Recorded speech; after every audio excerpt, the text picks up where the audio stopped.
نماز مغرب کا وقت ارشاد ہوتا ہے قرآن پاک میں، اور رات کی گھڑیوں میں بھی اس کی تسبیح کرو، اور دن کے دونوں کناروں پر فجر اور مغرب۔ نماز مغرب کا وقت غروب آفتاب سے غروب شفق تک ہے۔ حدیث پاک کا مفہوم ہے کہ مغرب کا اول وقت غروب آفتاب ہے اور اس کا آخری وقت غروب شفق ہے۔ ایک اور روایت ہے کہ نماز مغرب کا وقت شفق غائب ہونے تک رہتا ہے۔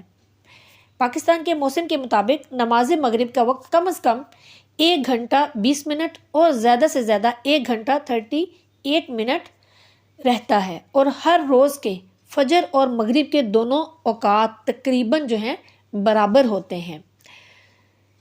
نماز مغرب کو اول وقت میں پڑھنا افضل اور مستحب اور مستحسن ہے۔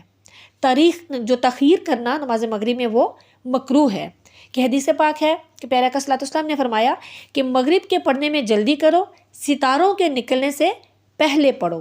پھر ایک اور جگہ پہ روایت ہے، فرمایا کہ میری امت فطرت پر رہے گی جب تک کہ وہ مغرب کی نماز ستاروں کے ظاہر ہونے سے پہلے پڑھتی رہے گی۔